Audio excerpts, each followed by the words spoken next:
The Buddha once said, "All beings are born with an axe in their mouths. The foolish use it to wound others with harsh words, and in doing so, they wound themselves as well." This means that every one of us has the power of speech, and that power can bring either warmth or harm. When we speak kindly, our words can comfort and uplift others. When we speak harshly, our words can cut like an axe, hurting others and ourselves at the same time.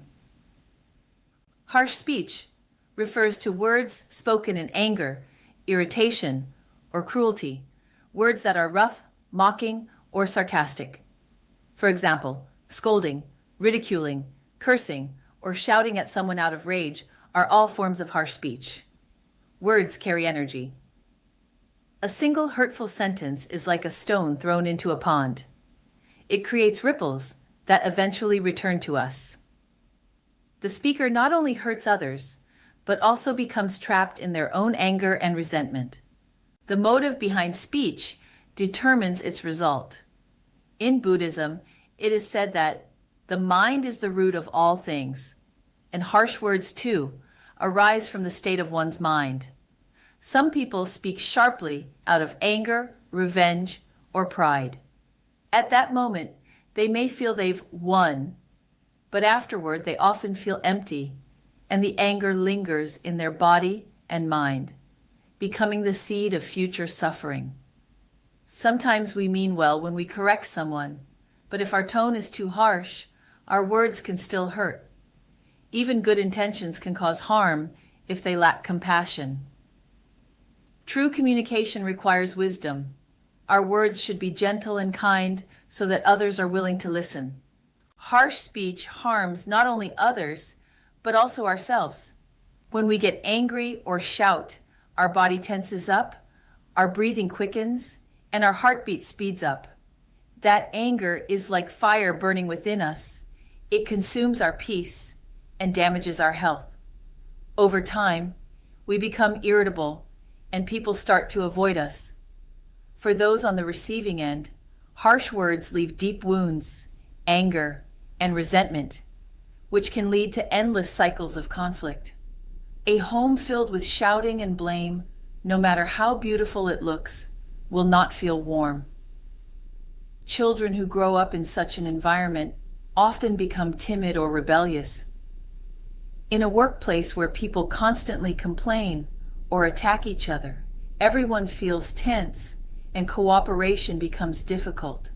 Harsh speech poisons the atmosphere and drives away happiness. The simplest way to avoid harsh words is to pause before speaking. When anger arises, don't rush to talk. Take a few deep breaths or step away for a moment. Let your heart settle before you open your mouth. It's like waiting for boiling water to cool before pouring it.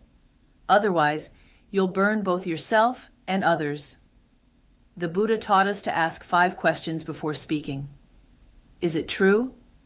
Is it kind? Is it helpful? Will it hurt anyone? Is this the right time to say it?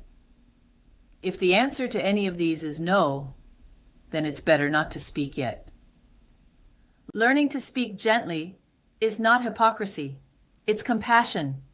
For example, instead of saying, "Why are you always like this?" we can say, "Would you like me to help you find another way?" Instead of, "You're useless," we can say, "It's okay. Let's try again." The message is the same, but the tone changes everything. If we can't yet speak calmly, then silence is also a kind of wisdom. Silence is not weakness. It's strength.